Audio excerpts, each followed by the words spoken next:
Good morning everyone and welcome back to GK today. So आज 26 and 27 अक्टूबर के current affair हम discuss कर रहे हैं मंडे क्लास में। प्लीज नोट कौन कौन से टॉपिक हम डिस्कस कर रहे हैं। सो समिट्स एंड न्यूज़ में एशियन समिट को हम देखेंगे। टेक्नोलॉजी में इंट्रूजन डिटेक्शन सिस्टम को हम डिस्कस करेंगे, जैसे रेलवे प्लेटफॉर्म पर इंस्टॉल किया जा रहा है। एक्सरसाइज ओशन स्काई को हम देखेंगे। प्लेस इन न्यूज़ कैटेगरी में शौर्य 1 को। इंटरनेशनल अफेयर में एक अफ्रीकन कंट्री जहां पर लसा फीवर के केसेस देखने को मिले। डेज इन न्यूज़ में वर्ल्ड पोलियो डे को। एंड बुक्स इन न्यूज़ में रिसेंटली मोदी जी पर एक बुक आई है, किसने लिखा है, किसने पब्लिश करा है, इसके बारे में हम जानेंगे। डिफेंस अपडेट में आईटीबीपी को हम देखेंगे। इन लोगों ने अभी रेजिंग डे अपना सेलिब्रेट करा। एंड अगेन यहाँ पर जितनी भी टेक्नोलॉजीज या वेसल आए हैं ASWSWC करके, इसके बारे में हम जानेंगे। इंडियन नेवी से ये एसोसिएटेड है। और पोर्टल से रिलेटेड अपडेट में online national drug licensing system को हम जानेंगे, किसने इसे डेवलप करा है। That's all. इन 10 क्वेश्चन का एनालिसिस हम यहाँ पे कर रहे हैं। स्टार्ट करते हैं रिवीजन के साथ। कल संडे को जो हमने क्लास की थी उसी के क्वेश्चंस को हम यहाँ पे रिवाइज कर रहे हैं। So which country has been elected as co-chair of UN Global Geospatial Regional Committee for 25-28? 3 years के लिए co-chair करेगा इस कमिटी को, and that is India. India को इलेक्ट किया गया है 3 साल के लिए। And Lakshmi pay is India's first UPI exclusively design for which group? Women's के लिए इसे डिजाइन किया गया। Which organisation launch the scheme for innovation technology association with Aadhaar?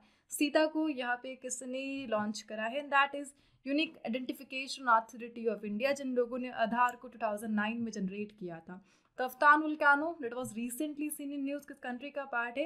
Iran and Pakistan के बॉर्डर के लॉन्ग साइड यह लोकेटेड है। Mercosur is a regional economic organisation, एक कॉमन मार्केट है मर्कोसर। टॉप 4 में ये काउंट किया जाता है। और साउथ अमेरिका के जो मेंबर कंट्रीज है, साउथ अमेरिका की कंट्रीज, उसका ये रीजनल ग्रुप है। And which organization has released the first state of finance for forest 25 report? इसे recently यहाँ पे publish करा है UNEP ने, यूनाइटेड नेशन एनवायरमेंट प्रोग्राम ने। एंड पर ड्रॉप मोर क्रॉप बेसिकली सब स्कीम है यह, ministry of agriculture and farmer welfare के तहत यह काम करती है। अच्छा, इसकी ओरिजिनल स्कीम कौन सी है, उसका नाम आप बता दीजिए कमेंट बॉक्स में, बिकॉज हमने कल उसे डिस्कस करा था। So PDMC, it is a sub scheme of which major scheme of the government of India. And which country made history by becoming the second smallest country to qualify for the FIFA World Cup after Iceland? That is Cape Verde. कहाँ पर located है Cape Verde? इसकी location क्या है, इसकी capital क्या है, ये आप बताइए, हमने कल डिस्कस किया था। And prime minister internship scheme was launch by which ministry? इसे लॉन्च करा है मिनिस्ट्री ऑफ कॉर्पोरेट अफेयर ने रिसेंटली, निर्मला सीतारमण जी के पास है यह। एंड पंच स्पेस मिशन किसका है यह? नासा का यह रहा। सो कल हमने इन क्वेश्चंस का जो डिटेल में एनालिसिस है वो किया था। एंड नाउ आज के सेशन को हम स्टार्ट करते हैं with the very first one. And please note all this question is सब डेली 20 MCQ सीरीज का पार्ट है, जो आपको जीके टुडे के एंड्रॉइड एप्लीकेशन पर मिल जाएंगे। The first question here, which organization launched the intrusion detection system on railway tracks in the north east? So यहाँ पर नॉर्थ ईस्ट में जो रेलवे ट्रैक्स बने हुए हैं वहाँ पर एक ऑर्गेनाइजेशन ने एक टेक्नोलॉजी को लॉन्च करा है जिसका नाम है इंट्रूजन डिटेक्शन सिस्टम। इंट्रूजन का मीनिंग क्या होता है? घुसपैठ। रेलवे ट्रैक पर घुसपैठ कौन करता है? ह्यूमंस के अलावा, that is wild life. So humans तो अपने आप बच जाएंगे, वाइल्ड लाइफ को बचाने के लिए यहाँ पर IDS के टाइप के जो सिस्टम है इन्हें इंस्टॉल कर रहा है railway network of India. So answer होगा इसका option number C. North east frontier Railway ने रिसेंटली यहाँ पर रेलवे ट्रैक्स के nearby intrusion detection system को इंस्टॉल करा है, so that wildlife specially हमारे हाथियों, एलिफेंट्स को प्रोटेक्ट किया जा सके। बेसिकली जो रेलवे ट्रैक होंगे उनके 10 मीटर की डिस्टेंस में इन IDS सिस्टम को इंस्टॉल किया जाएगा। इन IDS सिस्टम में ऑप्टिकल फाइबर टेक्नोलॉजी लगी रहेगी जो 10 मीटर की डिस्टेंस में ही एलिफेंट की मूवमेंट को डिटेक्ट कर सकती है और रियल टाइम में जो अलर्ट है वो कंट्रोल रूम में भेज सकती है। कंट्रोल रूम, जो भी रेलवे ट्रेन उस टाइम पर चल रही है उनके कंट्रोल रूम में, सो दैट पायलट को मालूम चल जाए कि यस हाथी है नियर बाय, रेल को रोकना है, एंड द अदर अपडेट।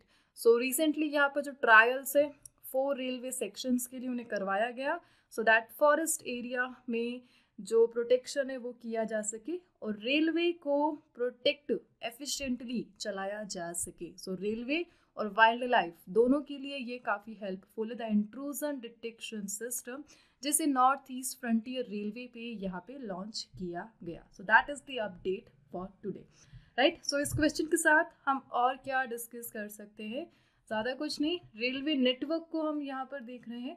सो मैं बस आपको 3 फैक्ट्स बताऊंगी रेलवे नेटवर्क से रिलेटेड जो कि काफ़ी टाइम PYQ में पूछे जा चुके हैं। कैबिनेट मिनिस्टर कौन है मिनिस्ट्री ऑफ रेलवे के? अश्विनी वैष्णव जी के पास है 18th लोकसभा में। इसके अलावा फर्स्ट ट्रेन कब से चली थी, कहाँ से कहाँ तक चली थी, मोस्ट कॉमन क्वेश्चन हर एग्जाम में पूछा जाता है। 16 अप्रैल 1853 में चली थी बॉम्बे टू थाने, 34 किलोमीटर का डिस्टेंस। इंडिया में रेलवे को इंट्रोड्यूस किसने किया था? एंड दैट इज डलहौजी ने इंट्रोड्यूस करा था। इंडियन रेलवे का नेशनलाइजेशन कब किया गया था? 1951 में। हमारी जो रैंकिंग है रेलवे नेटवर्क में वर्ल्ड लेवल पर सेकेंड लार्जेस्ट है हम, लेकिन एशिया में we are the largest railway network, ठीक है। एंड द लास्ट अपडेट, जो इंडिया का रेलवे है वो कितने जोन्स में डिवाइडेड है? सो प्लीज नोट, हमारे पास टोटल 19 जोन्स है, इसे अच्छे से ध्यान रख लेना, 19 जोन्स है। और उसी में से एक है नॉर्थ ईस्ट फ्रंटियर रेलवे, जिनका हेडक्वार्टर कहाँ पर है? गुवाहाटी, असम में, इसे भी ध्यान रख लेना। एग्जाम में जो क्वेश्चन आते हैं इन 19 जोन्स के हेडक्वार्टर कहाँ कहाँ पर लोकेटेड है, जस्ट लाइक सेंट्रल रेलवे का मुंबई में है, ईस्टर्न रेलवे का कोलकाता में है, नॉर्थ ईस्ट फ्रंटियर रेलवे का गुवाहाटी। That's all. अदर आप मुझे बता सकते हैं कमेंट बॉक्स में। नाउ हम मूव करेंगे नेक्स्ट क्वेश्चन पर। कुछ क्वेश्चंस को रिवाइज करेंगे इसके साथ जो रिलेटेड है railway update of India current affair में। सो where was the 16th International Railway Equipment Exhibition to Asia's largest railway exhibition inaugurated? Asia का लार्जेस्ट रेलवे एग्जीबिशन कहाँ पर ये लगा? 16th एडिशन था, न्यू दिल्ली में इसका इनोग्रेशन किया गया। Which proposed rail line has been designated as a special railway project to provide Bhutan with its first ever railway connectivity? So Bhutan का इंडिया से कनेक्टिविटी, एंड इसके लिए कोकराझर गेलपू जो रेलवे प्रोजेक्ट है इसको डिज़ाइन किया गया है। Which railway station has been renamed as Ahilyanagar to honor Lokmata Devi Ahilyabai Holkar in Maharashtra? And recently Ahmednagar railway station का जो रीनेमिंग है वो यहाँ पे की गई है। काफ़ी इंपॉर्टेंट क्वेश्चन है ये। And which north eastern state capital was connected to the national railway network for the first time with the inauguration of the Bairabi Sairang rail line? And that is Aizawl. Capital है किस स्टेट की ये आप बता दीजिए। और ऐसे होने वाली ये 4th कैपिटल बनी है नॉर्थ ईस्ट स्टेट में से।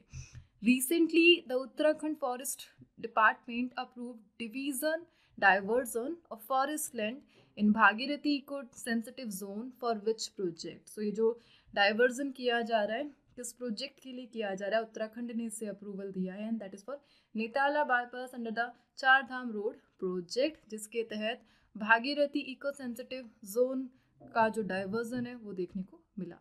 Which railway zone became the first in India to adopt compostable bioplastic packaging developed by IIT Guwahati? And that is the same North East Frontier Railway. So North East Frontier Railway technology को adopt करने में काफ़ी आगे चल रहा है। इन लोगों ने वाइल्ड लाइफ के लिए IDA सिस्टम को अपनाया एंड कंपोस्टेबल बायोप्लास्टिक पैकेजिंग को भी। कहाँ पर इनका हेडक्वार्टर? गुवाहाटी, असम में। Where has Indian Railway commissioned the country's longest elevated grade separator bridge? और इसे मध्य प्रदेश में इंस्टॉल किया गया, राइट। चलिए आगे बढ़ते the next question of the day and that is the world polio day. So world polio day अपने आप में इम्पोर्टेंट है बिकॉज इसके साथ जो कुछ फैक्ट है वो काफ़ी ज़्यादा पूछे जाते हैं एग्जाम में। द फर्स्ट थिंग 24 अक्टूबर को ये डे ऑब्जर्व किया जाता है। थीम आपसे पूछी जा रही है and that is and polio every child every vaccine everywhere, यह तो इसकी थीम रही, ठीक है। एंड 24 अक्टूबर को इसे ऑब्जर्व किया जाता है पोलियो वैक्सीनेशन और चाइल्ड प्रोटेक्शन के लिए। प्लीज़ नोट, पोलियो जो डिजीज़ है वो ह्यूमन के किस सिस्टम को अफेक्ट करता है? नर्वस सिस्टम को अफेक्ट करता है। और इसका जो अफेक्ट होता है शरीर पर किस प्रकार से प्रभाव डालता है। सो पैरालिसिस इसके कारण हो जाता है और इसी के लिए बच्चों में इसे रोकने के लिए जो वैक्सीनेशन है वो बचपन से यहाँ पे लगा दी जाती है। इसकी वैक्सीनेशन जो वैक्सीन है उसका नाम क्या है, IPV, इसे ध्यान रख लीजिए, IPV inactivated polio virus vaccine. इसे कब इंट्रोड्यूस किया गया था, किसने बनाया था, कौन इसका प्रोटेक्शन करता है, ये सारे क्वेश्चन एग्जाम में पूछे जा चुके हैं। 1955 में IPV को बनाया जाता है। IPV को बनाने वाले साइंटिस्ट कौन है वो भी काफ़ी इम्पोर्टेंट है। 2 साइंटिस्ट का नाम हमें ध्यान रखना। The first one doctor Jonas Salk, इन्होंने बनाया है, and the second one doctor Albert Sabin, इन्होंने यहाँ पर IPV वैक्सीन को डेवलप करा है। एंड यहाँ पर एक ऑर्गेनाइजेशन है जो ह्यूमैनिटेरियन वर्क में काफ़ी एक्टिव है, दैट इज रोटरी इंटरनेशनल। और रोटरी इंटरनेशनल ने इन दोनों साइंटिस्ट को बेसिकली जोनास सार्क को ऑनर करने के लिए 24 अक्टूबर को इस डे को क्रिएट करा, द वर्ल्ड पोलियो डे। 2025 में हम इसे सेलिब्रेट कर रहे हैं, ठीक है। सो ये जो 2 साइंटिस्ट के नेम है काफ़ी इंपॉर्टेंट है, एग्जाम में पूछे जा चुके हैं ऑलरेडी। और ये जो IPV है इसे कब लाया गया था, 1955, दैट्स ऑल। चलिए आगे बढ़ते। The next one, which country is the host of 47th Asian Summit 2025? 47th Asian summit को हम देख रहे हैं। एशियन का फुल फॉर्म क्या होता है, association of south east Asian nation. और रिसेंटली यहाँ पर इसे अटेंड करने के लिए पहुँचे PM मोदी, बट वर्चुअली इन्होंने अटेंड करा है।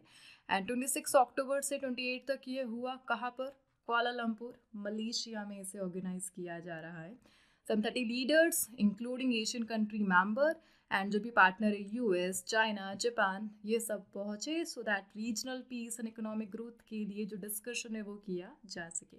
थीम क्या रही इस बार, इंक्लूसिविटी, सस्टेनेबिलिटी, और ये समिट की थीम रही। मलेशिया के पास 2025 के लिए क्या रहा था, चेयरमैनशिप। सो ध्यान रख लेना 47th एशियन समिट को मलेशिया ने होस्ट करा बिकॉज इनके पास चेयरमैनशिप यहाँ पर आई थी।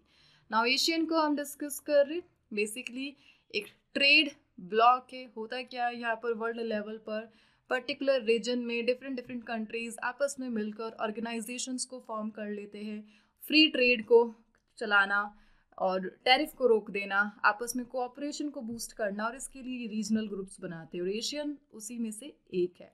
सो एशियन कितने मेंबर है इसके, 10 कंट्रीज मेंबर है। जो मोस्ट कॉमन क्वेश्चन एग्जाम में पूछा जाता है, आपको बताना होता है कि इनमें से कौन सा मेंबर एशियन का मेंबर नहीं है। सो ध्यान रखिए ये 10 कंट्रीज है यहाँ पर जो कि आपको शो हो रही है, ये एशियन के मेंबर है। Brunei, Cambodia, Indonesia, Laos, Malaysia, Myanmar, Philippines, Singapore, Thailand and Vietnam. इन 10 के अलावा और कोई भी आ जाता है उसे एलिमिनेट करना है because they are not the member of the Asian group, that's all. इसके अलावा और भी बहुत सारे ग्रुप है हमारे पास। यूरोपियन यूनियन हो गया, कल ही हमने देखा था एक नाफ्ता, किसके बिटवीन है ये, US, मैक्सिको, कनाडा के बिटवीन है द नाफ्ता एग्रीमेंट। एशियन हो गया, गल्फ कोऑपरेशन काउंसिल हो गया, ब्रिक्स हो गया, और कल देखा था हमने मर्कोसर हो गया, साउथ अमेरिकन जो काउंसिल है बेसिकली, सो मैनी मोर। आए दिन करंट अफेयर में हम डिस्कस करते रहते हैं एंड काफ़ी फेमिलियर आपको हो चुके हैं ये है सब, right.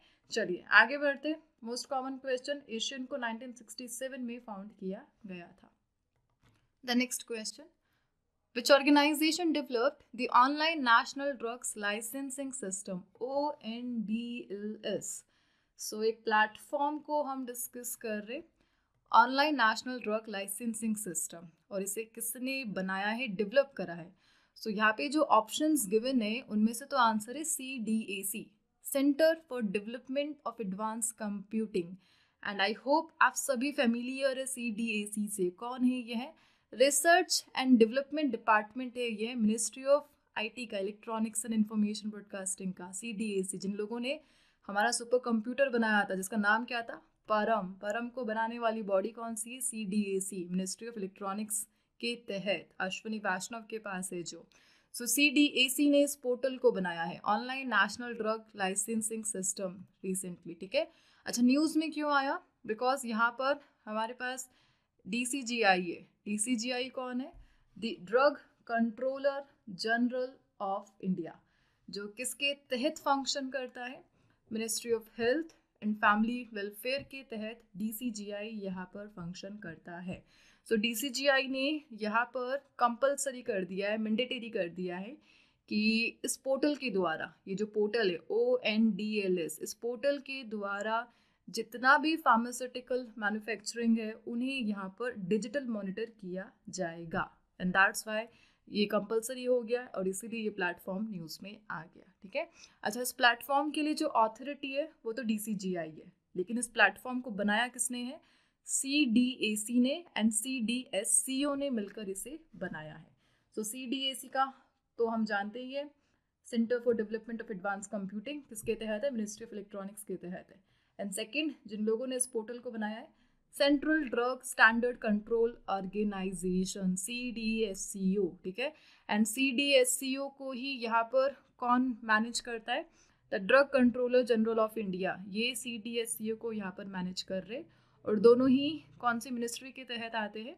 Ministry of health and family welfare के तहत यह दोनों आते हैं। ओवरऑल इंडिया में जो ड्रग है उनका मैनेजमेंट करना है, उनका रजिस्ट्रेशन करना है, उन्हें ट्रैक करना है, एंड दैट्स वाई DCGI ने और इनका ये जो बॉडी है CDSCO, इन लोगों ने इस प्लेटफॉर्म को यहाँ पर बनाया टेक्नोलॉजी के लिए। CDAC के साथ इन लोगों ने कोलैब कर लिया। Hope this question is clear.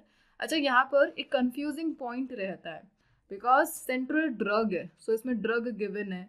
So exam में कई बार ऐसे क्वेश्चंस आ जाते हैं कि CDSCO किस मिनिस्ट्री के तहत फंक्शन करता है। सो ड्रग है, इट डज नॉट मीन कि ये ministry of chemical and fertilizer के तहत फंक्शन करता है। सो ये स्टेटमेंट रॉन्ग हो जाएगा, इसे ध्यान रख लेना। CDSCO ministry of health and family welfare के तहत फंक्शन करता है। ठीक है, ड्रग रेगुलेशन अप्रूवल करवाना यही इनका काम है। चलिए आगे बढ़ी। Next one, what is the name of the first anti submarine warfare shallow watercraft inducted by the Indian navy? So हम यहाँ पे किस प्रोजेक्ट को डिस्कस कर रहे हैं? आई होप आप सभी को याद आ चुका है, ASW शैलो वाटरक्राफ्ट प्रोजेक्ट। और रिसेंटली इंडियन नेवी में first anti submarine warfare shallow watercraft को लाया गया है और लॉन्च कर दिया गया, शामिल कर लिया। उसका नाम आपसे पूछा जा रहा है, एंड दैट इज INS माहे। ठीक है, इसे बनाया किसने है? कोचिन शिपयार्ड लिमिटेड ने इसे बनाया है, और माहे नाम पे रखा गया है। इन पुडुचेरी में लोकेटेड है। आत्मनिर्भर भारत इंडिजिनस है ये है। ओवरऑल कोस्टल वाटर और सिक्योरिटी को मेंटेन करने के लिए इस टाइप की ये जो वाटरक्राफ्ट वेसल है, इन्हें यहाँ पे इंट्रोड्यूस किया गया। Under water surveillance, anti submarine warfare है ये है, और डीप ओशन मिशन के लिए इन्हें यहाँ पे यूज़ किया जा रहा है। ओवरऑल कोस्टल एरिया जो इंडिया का है उन्हें सिक्योर बनाने के लिए और इंडियन कोस्टल गार्ड के लिए इस टाइप की ASW शैलो वाटरक्राफ्ट वेसल्स को यहाँ पर लाया जा रहा है। सो यहाँ पे हम डिस्कस करें ASW वाटरक्राफ्ट प्रोजेक्ट को। याद है काफ़ी टाइम से मैंने आपसे डिस्कस करा है। इस प्रोजेक्ट में टोटल शिप्स बनेगी कितनी? 16 को दो पार्ट्स में डिवाइड किया गया है। 8 को बनाएगा GRSE, कौन है ये? Garden rich ship builder engineers. और अदर 8 को कौन बनाएगा? Cochin shipyard limited. And that's why यहाँ पर फर्स्ट आया है, बिकॉज कोचिन शिपयार्ड लिमिटेड ने अपनी 8 जो शिप है उसमें से पहली को लॉन्च कर दिया, एंड दैट इज INS माहे। ठीक है, इसके अलावा GRSE की जो 8 है उनको तो हमने काफ़ी टाइम डिस्कस करा है। याद है आपको उनका नाम क्या क्या था? INS Arnala, INS Anjadip, INS Amini, INS अग्रे, INS एंड्रोथ को तो अभी रिसेंटली कमीशन किया गया था, INS अक्षय, अजिकल, अजय। सो इन 8 ASW SWC को तो GRSE बना रहा है, एंड अदर 8 को कोचिन शिपयार्ड बनाएगा, और इस 8 में से एक को इन लोगों ने रिलीज कर जिसका नाम है INS माहे। होप सो क्लियर हो चुका है एंड याद भी आपको आ चुका है। चलिए आगे बढ़ते। द नेक्स्ट क्वेश्चन है, which country is the host of exercise ocean sky? So कौन सी कंट्री ने होस्ट कर रही है? स्पेन इसे होस्ट करता नजर आ रहा है। इंडियन एयरफोर्स इसमें पार्टिसिपेट करने पहुंचा, दैट्स वाई करंट अफेयर में आ गया। कहाँ पे इसे होस्ट किया जा रहा है? स्पेनिश एयरफोर्स है यहाँ पर, एंड एक बेस है that is Gando air base. So Gando air base ये कहाँ पर लोकेटेड है? स्पेन में लोकेटेड है। और यहाँ पर एक्सरसाइज ओशन स्काई को स्पेन होस्ट कर रहा है। कोऑपरेशन को बूस्ट करना यही इसका गोल है। अच्छा, इंडिया के रिस्पेक्ट में इस क्वेश्चन को कैसे हम एनालिसिस करें? फर्स्ट थिंग, IAF यहाँ पर पहुंचा C295 एयरक्राफ्ट को लेकर। 16 एयरबस C295 एयरक्राफ्ट ने इस एक्सरसाइज में पार्टिसिपेट करा। एंड यहाँ से जो टॉपिक डिस्कशन बन जाता है, and that is Airbus C295 aircraft. Please note 2021-22 में यहाँ पर इंडिया एंड स्पेन में डील साइन होती है।